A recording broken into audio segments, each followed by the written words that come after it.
How are you, Damian? I'm well, thank you, William. Yes. Yeah. We're just talking about the intro to the Saturday Rub, where Yes. Bill just had a father at the school you spoke at. Ginger. Ginger. And yeah. and I had someone ring me today about it and say, Yeah. I was in tears. I was laughing that hard. He goes, this bloke said, I just love the way Bill, can do that stuff off the cuff. I'm like, what did you just say? I said, "Mate, Bill's never done anything off the cuff in his life. Destroy. What was the first thing that you told Bill to say that I said at that school, Jim? Was it You must have must charisma? have charisma. And don't be a nerd. Don't dress like a nerd. Yes. And then must have a car. That's it. A good car. A good car, not a Camry or a Honda. That's what I told those kids. Don't destroy the theatre. Now, Jim.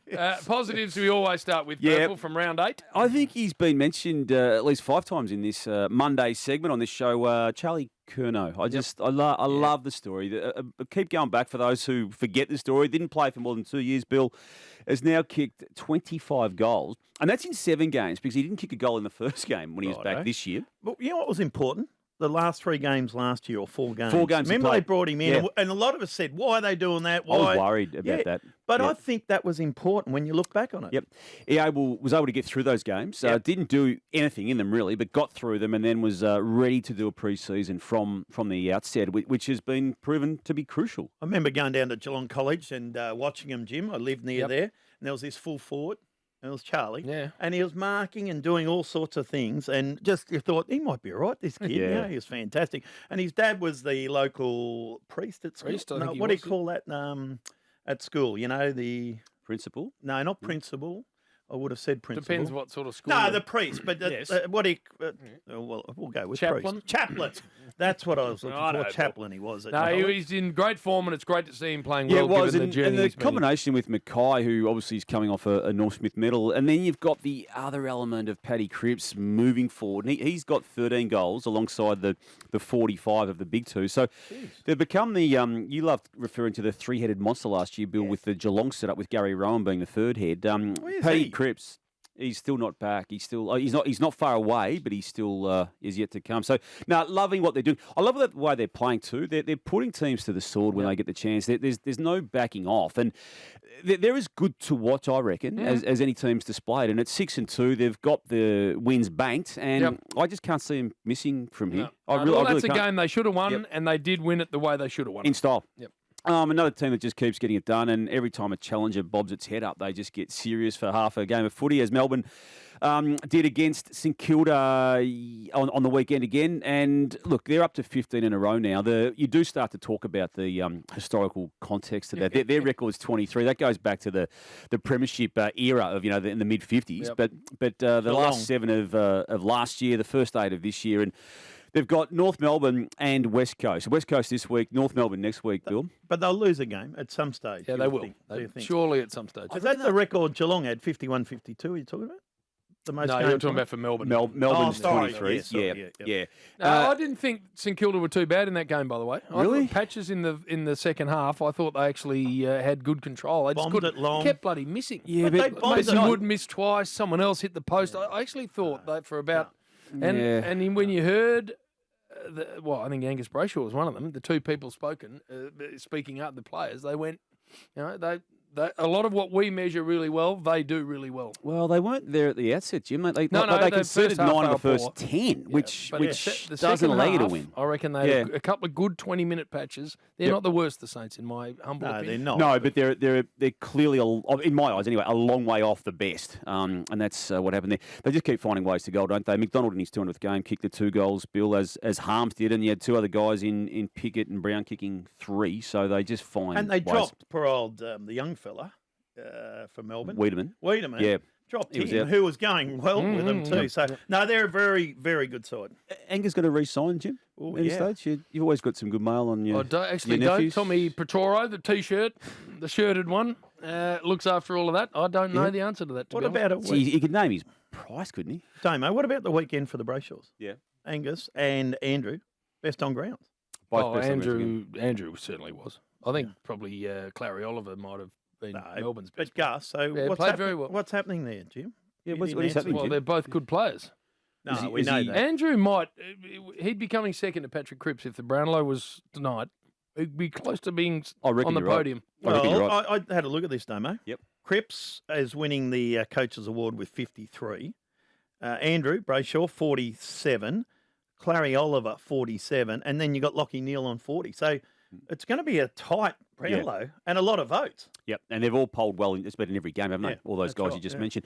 Yeah. Richmond, I'm still buying what they could potentially do this year. I know not everyone is, but they've got themselves to the square ledger after the 8 games. Dusty obviously came back, and that was the big storyline. But the way Bolton is playing, Shea Bolton this year, Bill, he just takes a step every week. And look, sometimes it's not a full game, but there's steps within that particular game that take him to a new level. And I still don't think he scratched the surface to where he could get to. Lynch obviously was the star with a dominant, and you called it, Jim. I mean, no, he's amazing. 5 of the 6 goals he kicked were all before half time, and he could have had 8 or 9 at half time. He missed 2 sodas in the first 10 minutes of that game. Yep. Harder to miss than actually kick. He had 18 touches to half time. Incredible, isn't it? Given he's not an accumulator as a rule. Liked what Essendon did. I say liked because you just left the game, watching the game, thinking, where's it been for the previous 7 weeks? And that, for those who haven't caught up, was a game where they lost 5 players in the 2 hours before the game started with an illness, which they would have half prepared for, but the reality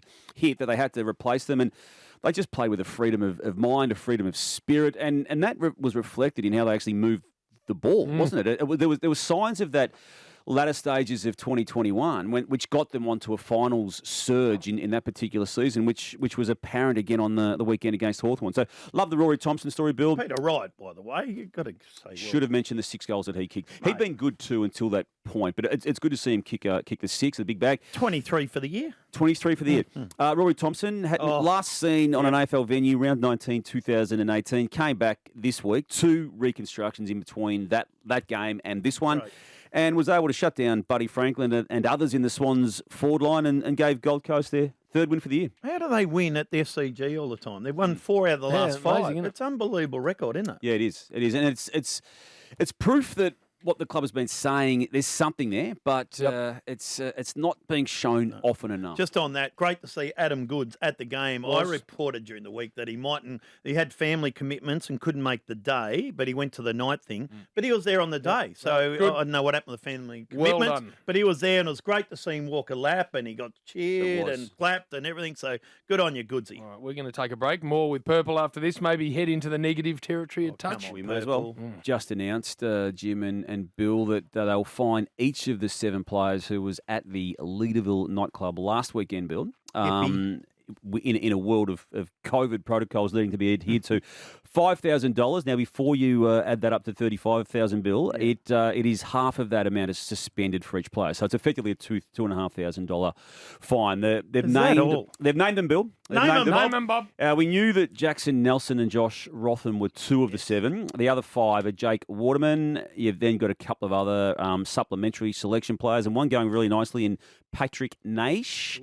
Hugh Dixon is another, Campbell Chesser and Rhett Bazzo. This is Trevor Nisbet, the Chief Executive Officer, who was furious across the course of the weekend in public appearances this morning on SEN in Perth. In normal circumstances, you'd probably, some of the guys might face a suspension of a week or so or be unavailable for selection. But as it stands, we aren't in that position where we can afford to do that, and that's a problem in its own right. So my expectation is there will be a fine. We will name all players so that it is transparent and everyone's aware of the guys who transgressed, and they can then move forward. In an ideal world, and there's no such thing for West Coast in 2022, Jim, but they would have loved to have suspended those players for some time. And I think they would have been validated in doing so. No doubt. Their season's already in disarray because of COVID, among other things. And to put the rest of the playing group at risk by behaving like that it's unthinkable. It is unthinkable because, I mean, while they're not the biggest names at the club, there's still 7 of them. And to think that not one of the 7 thought to say to the others at some stage, what are we doing here? As even if they're walking through, leaving the car. I just think, again, they're looking at what's happening, I think, on the eastern seaboard and the rest of the country, and they're probably feeling a little bit down the dumps about what's going on right now. But that's the situation they're in, that state. And it's not their fault.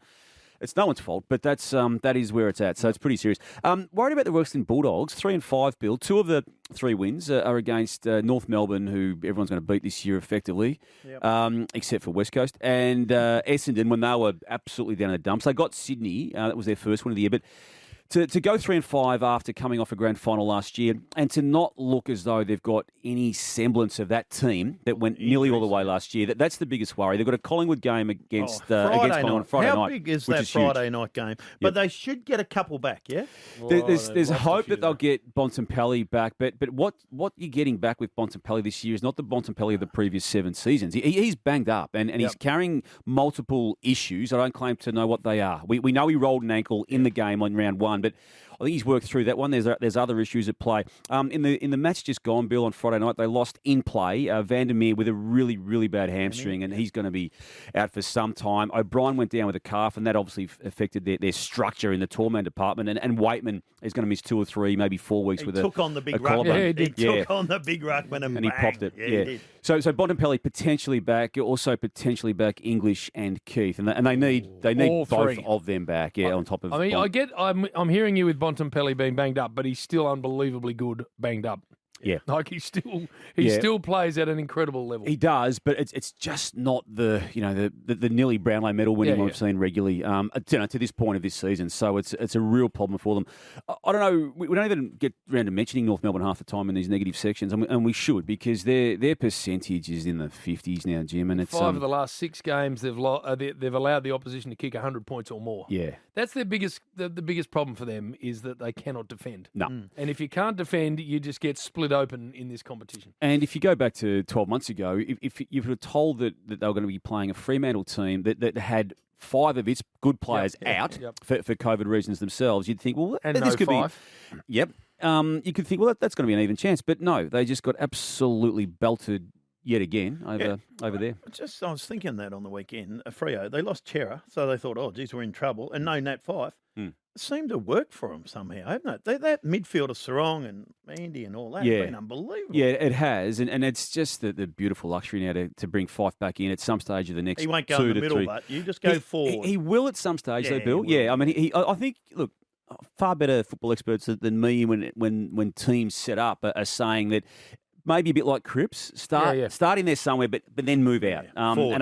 Look, he's just going to be a luxury to have, isn't he? They kicked 3 goals, North Melbourne. GWS only kicked 4. We talked them up at this time last week, having just come off a much-needed win, but they got absolutely pantsed by the Cats. And that was young Cats. It was a young Cats. 2 first gamers. 2 first gamers, 4 under 22, which is unusual for your club, Bill. Exactly. 2 local blokes. One from Grovedale. The whole Grovedale suburb were watching the telly. Young Nevitt.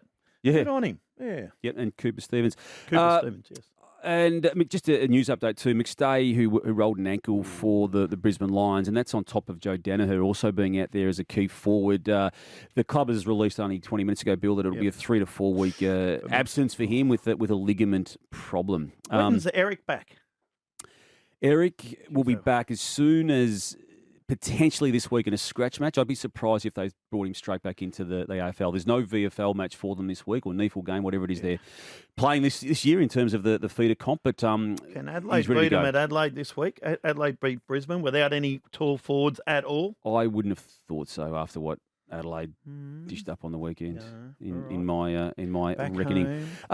Just a couple other quick positives, Jim. We did touch on the Gold Coast win. I want to see it again though. Shout out to Jared Witts, who's had a really good career for the Suns, and we talked about the key forwards. The makeshift combo of Mabior Chol and Levi Casbolt. I couldn't see it working. It is. I mean, it's not Hawkins and Cameron. It's not Mackay and Curnow, but it's doing enough. In the absence of Ben King to get some jobs done. Are your boys like mine? They're obsessed with Mabior Chol, and they're obsessed with that. I don't know where it is on Lion Hose. The bloke that gives it the guacacholi and spaghetti bolognese. There's someone who's done like 40. They've jammed his surname into about a panathon. Yeah, they do, and so they all just sit there all on the couch and just roll through about 30 of them. I love Big Mabs, by the way.